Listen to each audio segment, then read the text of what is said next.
Amis téléspectateurs de Moon Art TV, merci de nous rester fidèles. Aujourd'hui, nous sommes avec le président de l'ASC Khandalou, M. Boubacar Seydi, pour parler un peu des problèmes notés ces temps-ci au sein du mouvement Nawetan. Voilà, comme je vous le disais tantôt, nous sommes chez le président de l'ASC Khandalou, M. Boubacar Seydi, pour qu'il nous éclaire un peu sur la lanterne des associations sportives et culturelles des mouvements Nawetan. M. Seydi veut présenter pour les téléspectateurs de Moon Art TV. Merci, je vous remercie d'abord l'initiative qui a été prise par Mouniar. Je me nomme Boubacar Seydi, je suis un ancien sociétaire de l'ASC Khandalou. Et là, depuis 2016, je suis le président de l'ASC jusqu'à l'année 2020. Donc je pense que pour 4 ans, un mandat qui court jusqu'à 4 ans. Avant de parler de division, on parle d'abord de la situation. Qu'est-ce qui a poussé les ASC vraiment à se retirer de l'ancien ODCAV? Je pense que c'est une initiative qui est partie des présidents d'ASC. Parce qu'à un moment donné, on s'est rendu compte que les présidents d'ASC vraiment n'en pouvaient plus. Parce que le mouvement Nawetan, c'est un mouvement vraiment de jeunesse, comme on dit, d'utilité publique, et qui doit vraiment servir à la population. Là, on s'est rendu compte que à un moment donné, ça ne sert plus à la population.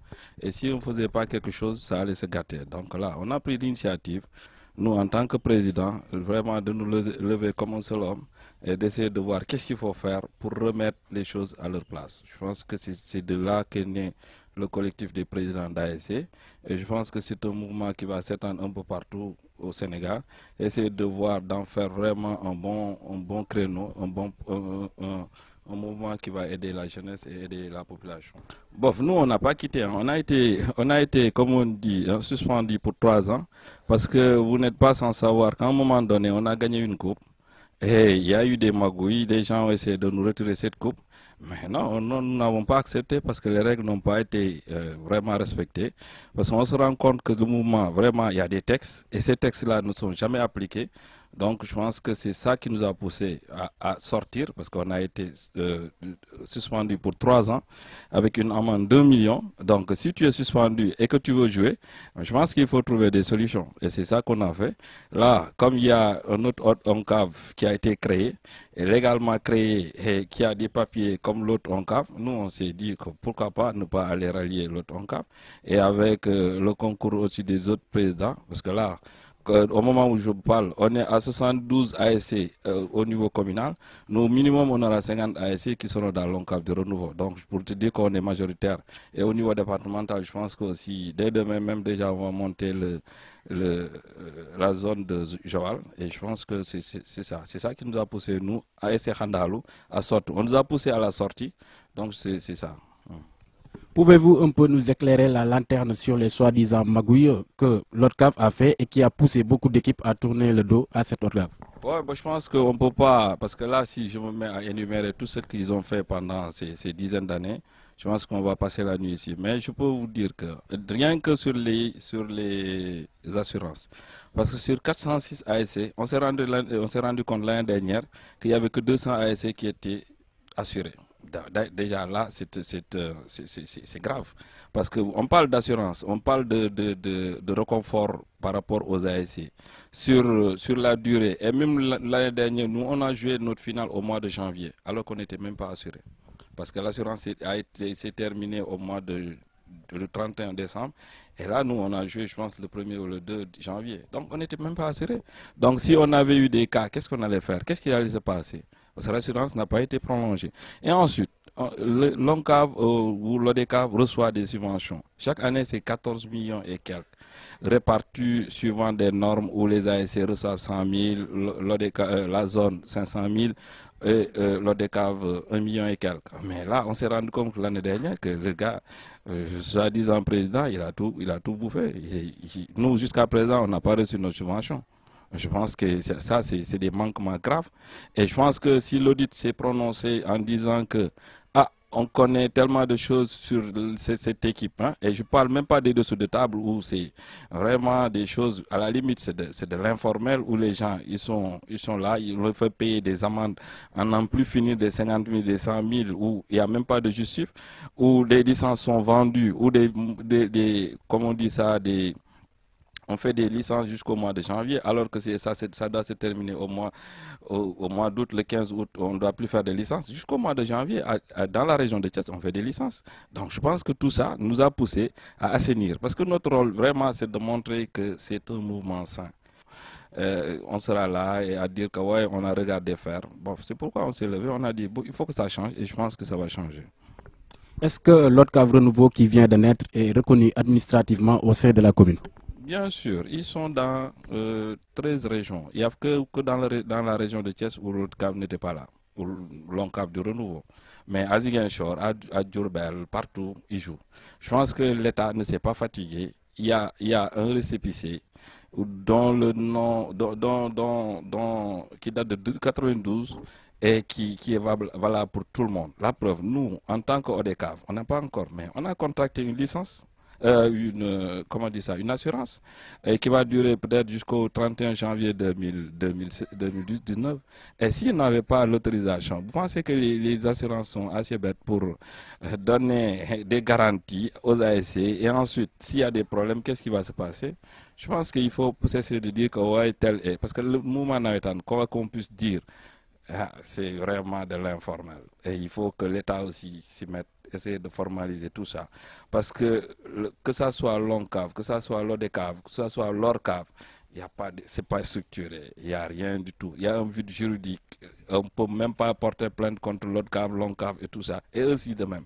Je pense qu'il faut, alors que c'est un mouvement qui génère énormément d'argent, mais il faudrait que l'État aussi vraiment nous aide à assainir ce milieu, parce qu'à force, je pense que c'est un environnement vraiment qui pouvait être sain, mais à force, je pense que ce sera du n'importe quoi, ou vraiment c'est des magouilles, des malversations, ou la loi du plus fort, ou c'est du copinage. Je pense que ça aussi, ça doit cesser.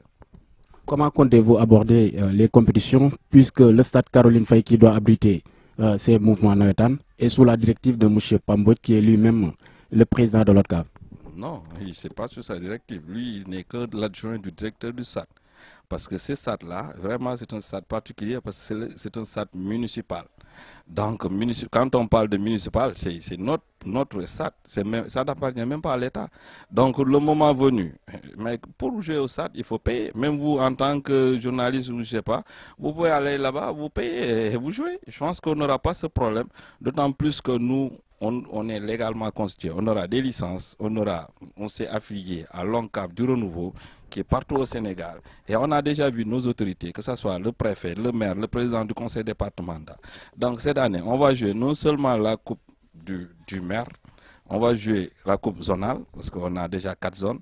On va jouer les phases départementales et Inch'Allah, on jouera les phases nationales du renouveau à Mbour.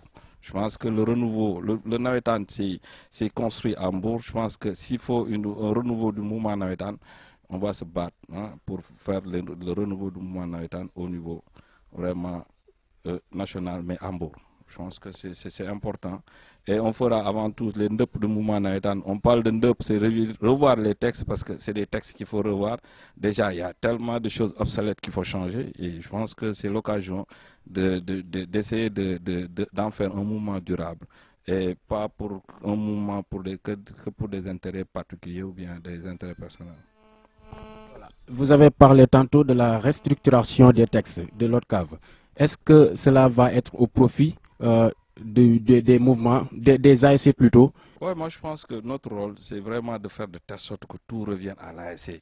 Parce qu'en fait, les principaux bailleurs, c'est les ASC. On ne peut pas être là.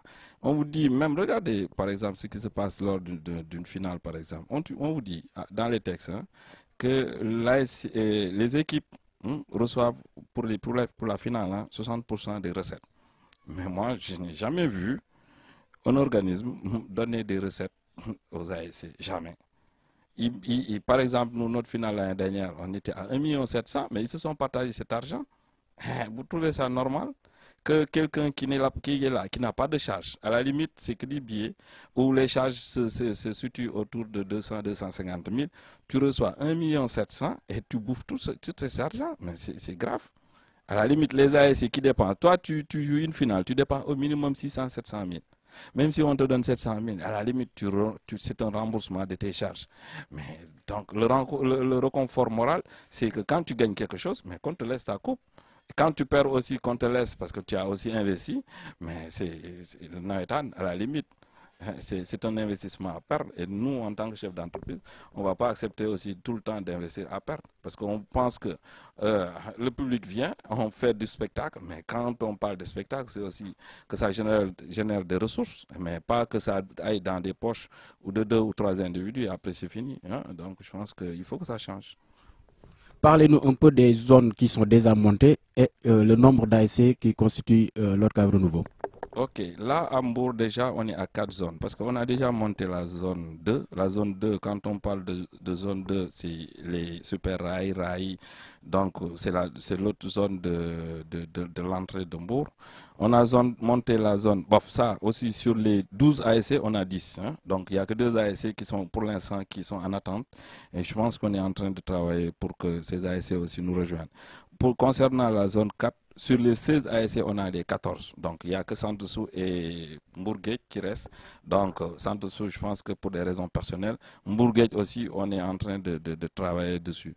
Donc, pour la zone 3, sur les 11, on a 7. Et je pense que cette zone, vraiment cette année, sur les 11, je dis, hein, on a 7. Et cette année, on aura au minimum 12 ASC ou 14. Parce qu'il y a des ASC qui veulent venir dans la zone 3 parce qu'ils se disent que cette zone, vraiment, c'est une zone attractive. Donc, qu'est-ce qu'on peut faire? Que ça, qu'on parle de Warang, de Mbaling, donc qui veulent jouer dans la zone. Et ensuite, d'autres ASC aussi qui étaient dans les périphéries, qu'on avait mis dans d'autres zones qui ne veulent pas y rester parce qu'à l'origine, ils étaient dans la zone 3.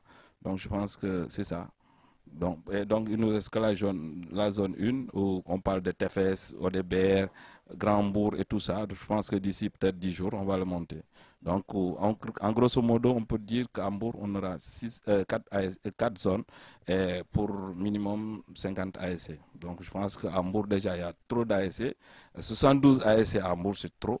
400 Nangam ASC, c'est trop dans le département. Je pense que aussi, qu'est-ce qu'il faut faire pour essayer d'en faire une force? Parce que ça fait 3 ans qu'on n'arrive pas à rien gagner parce que les ASC sont faibles, sont très faibles. Donc là, je pense que quand on regarde Thiès, quand on regarde aussi d'autres, rien que cette année, Tchadia est un département, une commune, une petite ville qui a gagné la coupe départementale. Et ça, c'était impensable il y a 2, 3, 4 ans. Donc je pense que il faut revoir aussi hein, ces ASC, quel type d'ASC on veut. Ensuite, faire de telle sorte qu'on puisse vraiment, hein, qu'il y ait de l'excellence, que les gens viennent voir du spectacle et qu'on ne fasse pas que du foot. Il faut vraiment diversifier le mouvement naïtan. C'est un mouvement vraiment qui peut beaucoup apporter à notre pays. Et je pense que notre rôle aussi, c'est de voir qu'est-ce qu'on peut faire pour hein, aider ce mouvement. Hein, ne serait-ce que le foot nous a tout donné. Il faudrait aussi qu'à un moment donné, qu'on puisse le rendre ce qu'il nous a donné. Beaucoup d'équipes navétanes qui sont ici à Hambourg sont en train d'être divisées. Donc vous, en tant que président, quelle solution proposez-vous pour que la paix sociale revienne dans les ASC? Ouais, mais diviser, moi je pense pas, hein, parce qu'à Hambourg, on se connaît. Hein, parce que quand on parle d'affiliation, c'est tellement simple. On parle d'affiliation, de réaffiliation. Donc quand tu t'affilies où tu veux, donc moi je ne vois pas de division. Moi je veux aller au renouveau, mais j'y vais, je m'affilie. Et tu veux pas aller libre à toi d'aller où tu veux. L'essentiel, c'est que, comme le disait le préfet, qu'il règne la paix sociale. C'est-à-dire, je ne veux pas de problème. Vous pouvez jouer votre mouvement, votre navetan, comme vous l'entendez, mais vraiment de grâce. Et je pense que nous, on sera les derniers vraiment à porter cette violence au stade. Parce que pour la plupart, on s'est connus il y a 20 ans, 30 ans, mais c'est à travers le sport. Donc, si le sport divisé, je pense qu'on ne se serait jamais connu.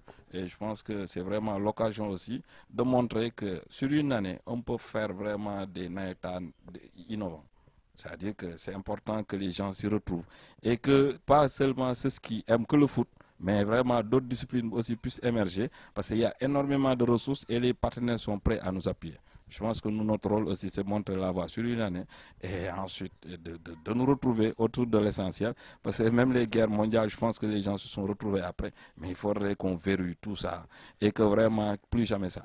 Hein, comme on dit, hein, je pense que c'est important Plus jamais ça, c'est-à-dire que plus de magouilles, que les choses soient claires et que tout revienne à l'ASC.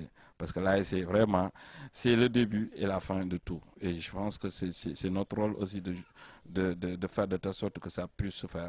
Et vraiment aider nos jeunes aussi qui en veulent. Et je pense qu'ils ont aussi beaucoup de ressources. Et vraiment à soutenir ce mouvement. Et je pense que c'est bien parti. Vous, en tant que président, est-ce que vous trouvez normal qu'il y ait deux équipes dans un même quartier? Ouais, mais bon, là, pour ce problème, je pense que juridiquement, c'est même pas possible. On ne peut pas élire un président pour 4 ans. Et ensuite, d'autres individus qui n'ont jamais été membres d'un comité, qui se lèvent un bon jour, qui se disent, ouais, on a destitué un président. Ça, à la limite, c'est du saupoudrage. C'est pas possible. C'est comme on dirait vendre du vent. C'est même pas pensable. Parce que le président, là, c'est-à-dire, c'est du faux et usage de faux. On peut pas, les textes ne marchent pas comme ça. L'association a été créée en 1901. Je pense que 1901 jusqu'à présent, de mémoire d'homme, ça s'est jamais vu. Qu'un groupuscule de personnes puisse se lever un bon jour, dire ah ouais, mais nous, le président qui est là, il ne nous plaît pas. On va prendre une autre personne, et même qui fait partie du comité directeur. Et cette personne, je pense que d'ici peu va revenir à de meilleurs sentiments, parce que là, qui connaît les textes, qui connaît la justice, c'est que là, il y a des choses qui peuvent même pas perdre. C'est pourquoi nous, on est très serein et on ne va pas aussi se battre à ce niveau. Je pense qu'on va trouver un compromis. Et je pense que ça va marcher. Mais ce n'est pas possible de créer dans un même... Vous pouvez créer deux entités différentes. Ça, mais même ASC, Khandalou, tu prends... Non, ce n'est pas possible. C'est même pas pensable. Je pense que ça, c'est comme on dit, hein, c'est essayer de saupoudrer les gens, essayer de se rendre médiocre. Et je pense qu'à un moment donné aussi, c'est décevant. Mais bof, nous, on est là, serein. Je pense que le moment venu, vous verrez qu'on est dans la légalité. Parce que quand tu as été élu pour 4 ans, tu fais ton mandat, à moins que tu démissionnes. Je veux démissionner, ok. Mais tu ne veux pas démissionner, on ne peut pas te substituer à une autre personne. Ce n'est pas possible. Donc moi, je pense que c'est ce que j'avais à dire. Voilà monsieur Boubacar Seydi nga tënkal ñu rek li nga wax léegi nii ci français ci problème yi nga xamante ni moom moo am ci nawetaan fii ci Mbour. waaw maa ngi nuyu di leen remercier vraiment si initiative bi ngeen jël ça montre que Mbour moom vraiment am na ay talent donc pour li ñuy wax rek mooy tey jii am na benn collectif bu juddu te collectif bi li ko créé mooy ay président ASC et foofu lañ ko mënoon jaarale parce que def nañ lépp mais ki fi nekkoon aussi comme nee nañ mënuñu ko dindi ñun aussi comme duñu tooñ donc ñu créé comme feneen am na bi feneen amee kenn sonnul donc loolu moo doon déjà taxawaay bi daal.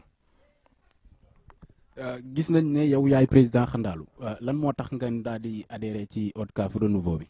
waaw ñun waa ASC Khandalou ñun nag moom bokkuñoo kenn parce que ñun daaw dañoo jël coupe gagné ko légalement ñu ñëw nañu dañ leen delloo coupe bi teg ko foo xam ne du yoon bi ñu defee recours yëpp ba gis Amadou Kane ñu koo gis si àddina gis nañ la bi ñu waxee ne yéen kat yéen a am dëgg. ñun nag ñu ne ñun duñ delloo coupe bi biñ nee duñ delloo coupe bi ñu ne ñun dañuy suspendre pour 3 ans donc loolu mooy indi ñun bokkatuñu ODCAV donc ñun fii ak 3 ans duñu fubal donc ba 2020 duñu fubal donc ñun nag te dañoo bëgg a fubal parce que dañoo gis ne ñun tooñuñu léegi nag ñun ñu bokk si ñi nga xam ne tey jii dañoo dem ODCAV di renouveau ONCAV di renouveau donc je pense que buñ la daxee ne lay bokkatoo amatul leneen léegi la moo indi si diggante bi moins de 5 mois alors que si texte yi dañ ne boo fekkee dañ la dax bu dañ la suspendre il faudrait nga purger un tiers mooy 1 an au minimum ñu soog a xoolaat sa camp la moo indi président bi dellu si waat moins de 5 mois aussi ñëw ni kaay ma baal leen alors que da nga war a purger si looloo nekk si texte ONCAV yi de donc il faut nga purger un tiers donc je pense que ñun aussi comme gis nañ ne kenn tooñuñu ñun dañoo dem feneen léegi nag dinañ xam ndax et puis du ñun rek parce que zone boo xoolee équipe yi mag yëpp génn nañ muy Coose muy Rakaaji muy Khandalou muy ñeneen génn nañ je pense que loolu aussi mooy comme nawetaan fo la nawetaan tournoi la du leneen tournoi la de parce que année bu nekk daaw ñoo gagné coupe bi ren ji dañuy dellu si waat comme ñëpp donc mooy wane ne coupe bi doo ñëw gàdduwaat ko ne non maa ko moom donc loolu aussi am na ci solo. ndax mën nga ñu leeral ci njuuj njaaj gi nga xamante ne ni moom ngeen wax ne moom la ODCAV bi dëkkee woon ba tax mu poussé leen ngeen daal di génn daal di créer beneen ODCAV tuddee ko ODCAV renouveau. waaw ne serait-ce que bu may njëkk a wax mooy affaire assurance yi daaw ñun audit waa Thiès ñoo ñu ko jox de nañu 406 ASC la ñu audité la ñu audité gis ne sur 406 yi 200 lañ ci assuré yeneen ñi ci des yëpp kenn assuré wu leen déjà benn boobu njuuj njaaj subvention municipale bi nga xam ne maire yi moo ko doon joxe chaque année te nga xam ne waru dugg sax ci compte ODCAV parce que ODCAV boo xoolee compte privé la donc léeg-léeg public la donc ASC bu ñëw dañ la war a jox sa xaalis nga dem sa moom waruñu si tënk dara suñ lay dagg dañ ko war a dagg ci au niveau nu mu tuddati ci say quote-part mais là comme quote-part yi aussi yéen a ma gën a xam ay 2000 4000 3000 la même su fekkee stade bi am na 1 million 2 millions donc mënuñu ko woon dagg ñoom foofu parce que loolu foofu lañ juñ njaay ji nekk donc en grosso modo boo xoolee audit bi mu ñëwee li mu génne yëpp ñoom waa Thiès wax nañu ne xam nañ sax loo leen xam ne loo leen xamu leen ko donc loolu yëpp gis na ne ñun ñu ne mais nañuy assainir lii sur yu nane mën nañ ko vérifier que nit ñi gis seen bopp ASC yi gis seen bopp parce que affaire yi aussi ASC yi dañoo war a gis seen bopp ci mouvement nawetaan li ñu xeex ni yëpp man en tant que président bëgg naa aussi sama xaalis ma koy dugal aussi mu mën a néew tey jii Tafa bëgg a nekk président mais du poser problème duñ ko ne rek da ngaa war a yor ay weccit pour nekk président mais recette kii yooyu mais dafa war a yor ASC yi parce que ASC yi ku xam ne tey ji lekk beeg transport beeg joueurs yi gaañoo daal yi nga war a jënd ak mais ay charge énorme yoo xam ne duñ ko laaj sax championnat dañuy ñëw fii di la laaj daal yoo xam ne gis naa stade de Mbour wala feneen duñ ko am na yoo xam ne dañ fubal ba ci duñ leen jëndal daal mais nawetaan obligé ak yeneen bu joueurs yi gaañoo tey ji ñun bu ñu contracté assurance ñun au niveau local parce que gis nañ ne daaw mais am nañ fi cas boo xam ne cas Mbissane mais lu garaaw la mais tey ji anamu mu ngi këram est-ce que faj nañ ko handicapé à vie est-ce que loolu c'est normal est-ce que gars yi mënuñu woon jóg xool ni lii kat au-delà du mouvement nawetaan nañ dem gisi ministère nañ dem gisi ñeneen booy bi ñu évacuer ko pourquoi ñu bàyyi ko fii pourquoi amul sax soutien amul dara on n'en parle même pas et yooyu ñun moo ñu tiitloo donc je pense que yooyu yëpp mooy indi tey ji ñu ne nañ leen defaraat affaire yi defaraat nag moom je pense que du yomb mais nag ñun suñu rôle loolu la parce que en tant que ancien man bokk football moom lu ne jox na ma donc je pense que aussi sama rôle mooy aussi taxaw su fekkee sama ASC dama soxla dama ciy taxaw su dee dëkk bi aussi dama ciy taxaw donc loolu moom laa moom lu ma ciy wax. est-ce que ODCAV renouveau bii ngeen créé reconnaître nañ ko maanaam ci wàllu kayit fii ci département bu Mbour. waaw c'est-à-dire boo xoolee Mbour la mujjee mais 13 régions yëpp ñu ngi koy football c'est-à-dire état même récépissé bi la jël te récépissé bi turu Malick Sy Souris moo ci nekk ay Oscar Diagne ay ndem si yàlla ci Issa Mbaye Sam ñoo ci nekk donc je pense que état bi mu ñëwee xool ne ñi mun ma leen àtte dafa ne ku si nekk yow comme fo la ku si nekk mën ngaa ñëw kii football fii jël leen nag récépissé bi mais li ma leen di ñaan rek mooy la paix sociale bu fi coow am waaw ku si nekk tey ji stade bi ñoom buñ tey aye tey suba ñun ñu aye jeex na ku ñëw football sa football jël say kii fay say charge dem sa yoon amul problème parce que ñun ñooy indi violence parce que xamuñu loolu duñ dugg aussi si ASC di ko jéem a tas duñ ko def parce que am na loo xam ne aussi xamuñu ko mais tey jii football dafa war a boole tey jii le collectif des présidents bi am mais sóoraale nga benn problème dina am ci ASC ñun problème bu am ñun ñooy jóg ñun présidents yi dem régler ko loolu tey jii dina wàcc commissaire dina wàcc préfet dina wàcc maire parce que tey jii mënuñoo ñun ne dañuy ànd dëgg après mu am problème suñu ASC yi ñu dem toog donc déjà loolu rek déjà démb am na fu ñu invité woon ci benn tournoi mais bi ñu fa demee on était tous là-bas soutenir leen même dans le domaine de l'éducation am na école boo xam ne éducation inclusive mais bi ñu fekkee ay ordinateur lu ñu xam rek yóbbu mais loolu mooy suñu rôle ñun suñu rôle du rek ñëw esat di encaisser di dem mais suñu rôle mooy nan la ñuy fexee ba tey jii mouvement nawetaan mën a servir nan la ñuy fexee ba koñ yi booy yi mën a ànd nan la ñuy fexee ba joueurs yi nekk en sécurité ak yeneen tey jii boo gaañoo mu wóor ne tey jii amoo problème mu assurance amoo problème mu dara moo tax loolu dafa war a leer ñu yore contrat bi xam ko moo tax ñun au niveau local dañuy ut suñu assurance bopp assuré ñu xam modalité yi lan la ba problème bu mu amee ci ASC bi nga xam ne su ñun la bokk ñu ne la dañ koy topp ba mu mat loolu du yàgg nga fekkee ay kii la nu frais médicaux su dee hospitalisation la su dee ay incapacité lépp dañ ciy taxaw donc mais duñ dépendre ci loo xam ne xamuñu nu mu demee donc affaire bi di tirer en longueur alors que waajaa ngi dee donc loolu duñ ko nangu donc déjà loolu rek ay perspectives la et ensuite on amènera beaucoup de partenaires en dehors de la politique politiciens yi ok c'est des partenaires mais tey jii entreprise yi aussi bëgg nañ bokk ci mouvement bu sell donc ku si nekk ngi ñëw nag ñu ngi xool ñu si nekk nañ leen di dugalee ñëpp gis seen bopp je pense que loolu am na ci solo. est-ce que yaakaar nga ne tamit jubóo dina am yéen ak ODCAV bi nga xam ne moo fi newoon pour lu jëm ci wàllu stade Caroline Faye ngeen mën fa amal seen compétition te du am benn problème. waaw ñun moom xam nañ ne stade moom dañ fiy fubal parce que tey jii stade municipal la dafa naa Mbour rek moo fi am stade municipal boo xam ne état sax moom ko état mun ci dara donc maire yi boo xoolee buñ ne municipal ñun suñu xaalis la. donc tey jii liñ fa mën mooy fexe nu ñu mën a def ay nawetaan yu sell suñu ñëwee génnee programmation daal ne tey jii ki mooy football renouveau yi football ok suba ñële ñooy football jeex na ñun bu ñu moomee ñu dem jouer li ñuy jouer bu ñu paree jóge fa nettoyer stade ba mu set ñun moom loolu yëpp dinañ ko def donc nag je pense que loolu warul poser problème à Mbour d'autant plus que yéen ñi sax comme constitué wu ay journalistes bu la neexoon dem stade da ngeen di fay rek parce que ay charge la da ngay fay sécurité fay kii ba fa nekk main d'œuvre yi fa nekk et je pense que loolu la amul leneen.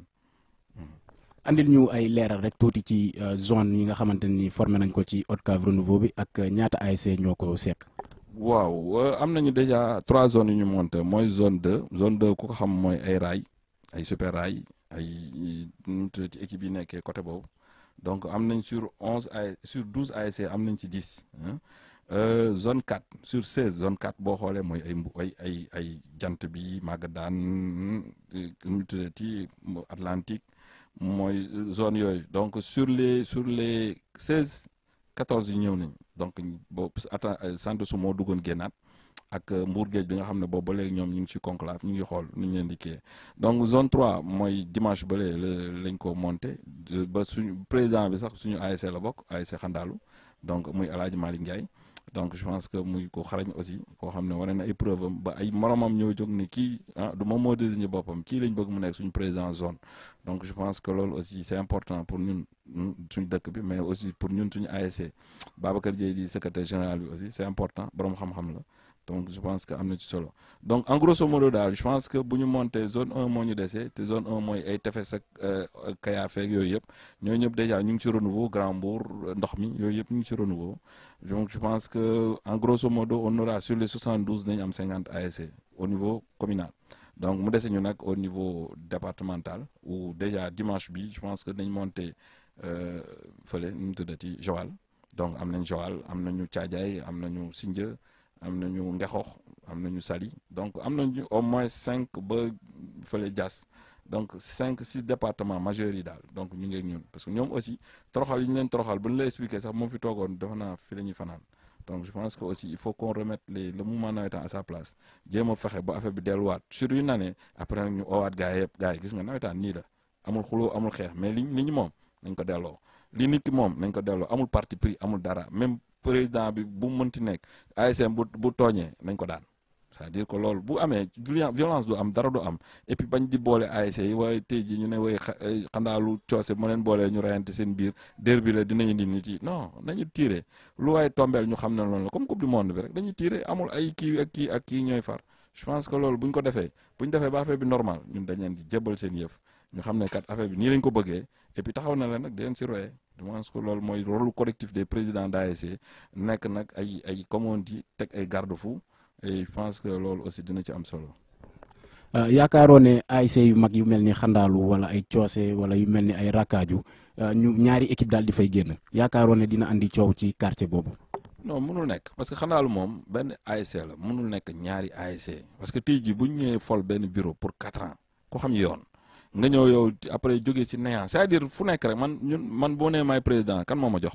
Thomson moo ma jox su may dem war naa jox keneen affaire bi noonu lay def mais mënoo créer sur du néant jékki-jékki rek juddu nii jur sa bopp loolu mooy jur sa bopp kenn mënul jur sa bopp jékki-jékki rek ne woy man maa ngi nii jóge ci néant daal di mën naa fal beneen président fal beneen bureau kon booba àddina bi tukki di booba ñëpp saa lu waay neex def donc ku xam yoon nag xam ne tey jii su dee ñun suñu ASC la ka nga xam ne moom lañ jiital si bopp nag kooku rek lañ soxla parce que am na loo xam ne boo ko defee moom këyit boo bind daanu nga loo fi bind daanu nga ba accepté ñu lay ooyee président sax ba nga bind benn këyit rek yaa ngi ci kaso bi parce que yoon aussi am na loo xam ne du ko baale parce que bu ñu bàyyee loolu usurpation de fonction la déjà faux usage de faux ak yeneen yoo xam ne mu ngi si toloflu donc moo tax ñun sérénité bi ñu ci àndal sax dafa ëpp parce que xam nañ ne tey jii boo légalee doo fi nekk di wax wooy man lañ fal non si ji affaire bi dafa am yoon dañuy am ay preuve matérielle ba assemblée générale boobu sax dañ ko filmer ñu ngi lépp donc ñu ñëwoon même personne yooyu ñëwoon monté lool ñoo ñëwaat encore si ñenn ñi ñëwaat encore créé waat beneen kii te bokkuñu bureau bokkuñu CD waaw bu fekkoon da ngaa bëggoon a def lii demal bokk CD mais je pense que loolu comme defoo ko damal toog ba mandat bi jeex nga soog di ñëw nag bu la neexee nga ñëw jël mais d'autant plus que ren lan moo fi xew lu fi musul am ñëpp gis seen bopp ci ASC bi ñëpp gis coupe kañ la fi géej lan lañ bëgg léegi fi mu ne nii lan intérêt personnel mais intérêt personnel dootu fi dox boo xoolee nawetaan yi looloo tax ñu jóg ne lii plus jamais ça Sénégal dafa war a soppeeku parce que tey jii li tax tubaab ñi raw ñu parce que dafa am loo xam ne boo ko defee dañ lay daan ak nit ki loo mënti seq ak moom mais su fekkee nag affaire naa fex am na loo xam ne mënutul nekk c'est fini xanaa ku ko jëlaatoon tamit da ngay sonn parce que tey jii il faut gars yi tàmmal nañ leen loo xam ne noonu la war a demee joueurs yi xam gis nañ seen bopp dirigeants yi gis seen bopp ñëpp gis seen bopp supporters yi c'est tout léegi nag excellence mooy loolu ñun équipe bu mag lañ dañoo war a chaque année di gagner coupe ak quoi qu'il puisse nous coûter léegi nag loolu est-ce que ñi ñëw pare nañ ci loolu mais médiocrité 12 ans équipe yi ndaw yi sax war la mais loolu ñun dootuñu ko nangu na loo xam ne c'est fini léegi nag excellence boobu mooy indi tey ji ñi nga xam ne si koñ bi lañ dëkk on est fier d'être nu mu tuddati des Xandaaluwaa mais loolu nag c'est l'excellence loolu nañu fexe ba loolu mën a jaar donc je pense que c'est tout. yow en tant que président en tant que responsable porteur de voix ban message ngay lancer pour que jàmm daal di dellusiwaat ci ASC yi. waaw ñun li ñuy wax rek sport moom amul xeex amul leneen sport xam nga lan la jàmm la sport boo xoolee sax day boole xoolal coupe du monde bi li amoon c'est-à-dire sport rek nga mën a gis ay xeet yu bokkul dégguñu sax li ñuy làkk mën a bokk dégguñu sax li ñuy làkk même football da ngay gis ki di làkk japonais ki di làkk chinois donc loolu sport rek ko mën amul beneen liggéey boo xam ne mën na ko amul mosuma ko gis donc nag li ñuy ñaan nit ñi mooy ñu revenir à de meilleurs sentiments que intérêt personnel yi ñu bàyyee ko que ñu xam ne buñ la falee pour loo xam ne ñëpp a ko bokk fexeel ba partager ko fexeel ba mu leer parce que lii moomoo ko donc li nga moom nag bu yeboo nga def ko entreprise unipersonnelle mu war a ne yaa ko moom li nga fay am li nga fay def yaa ko moom mais lu ñëpp bokk moi je pense que c'est de le partager fexe ba nit ñi gis seen bopp nit ñi xam ne kat affaire bi nii lay doxee nit ñi kat xam ne àddina bi aussi excellence dafa am solo que compétence moom la ñëpp di wër xëy nag loo xam ne nag tey ji bu fekkee sa degré d'incompétence dafa yegg sa waay damal toog gars yi bàyyi gars yi déroulé fekkee mën ngaa supporter nga supporter mënoo nga dem toog moi je pense que loolu la di gën a wax gars yi ñu gën a dellu si waat rek à de meilleures raisons parce que suñu koñ moom kenn mënu ko xar parce que en tout cas man am na loo xam ne du mu ci dugg parce que jarul ma ko su dul loon xale yi moom am na loo xam nawetaan c'est-à-dire à la limite yëf ndàdda la sax nawetaan yëf ndàdda la pour man ku am xam-xam di nga dem wane ko feneen su ay nawetaan surtout que lii nga xam ne ay charge la génne da nga si nekk amul dugal loo dugaloon buñ la indiloon 1 million dépensé nga 3 millions donc il faut savoir raison garder aussi merci. voilà merci monsieur Boubacar Seydi ki ñu doon amal entretien bi nag mooy président bu Xandaalu man nag maa ngi leen di jox dig daje ci beneen entretien ak beneen responsable. merci.